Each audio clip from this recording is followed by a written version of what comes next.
I'm David Husereau, and I'm going to change the way you make bacon at home for the rest of your life. And yes, I realize how impactful a statement that is. Let's go do this. Okay, let's get this bacon party started. Before we get into the kitchen, I need to be hyper specific about a couple of items you need to have. You need an 18 by 13 inch commercial baking pan, and you need parchment paper that is 15 inches by 19 inches. I picked these both up at Costco.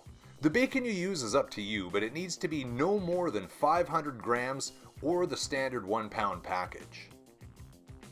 I'm not in the mood to do a bacon flex, so for the purpose of this demonstration, we're using the standard Costco brand. First tip I can offer is open your bacon on the short side with a pair of scissors. It's much cleaner and easier than using a knife, and you won't end up in the emergency room with a puncture wound.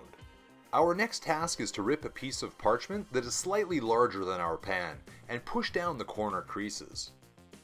Next, let's pull apart our bacon by continually breaking it into halves. You'll find the bacon is easier to manage if it just came out of the fridge, so let's try and keep it cold. You're going to line the bacon in the pan by barely overlaying strips so they are just touching. Set your oven to 375 degrees and fire it in. No need to preheat.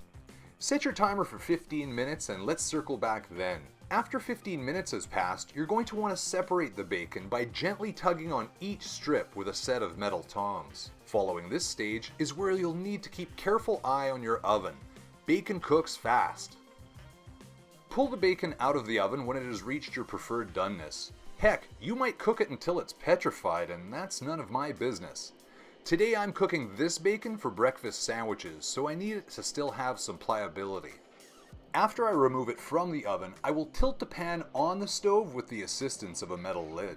This drains the excess fat from the bacon while it is still cooking, leaving you with perfect, crispy bites. Once my bacon has been transferred onto a paper towel for more draining, I place my baking sheet with the parchment and the bacon grease back into the oven and let them all cool down together. I circle back the next day to deal with the grease when it isn't so weaponized. I then toss it in the trash without any worry of it burning a hole through the bag and creating an environmental disaster in my kitchen. You're still here. Why are you still here? The video's over. I showed you how to make the bacon. Go make the bacon. And subscribe.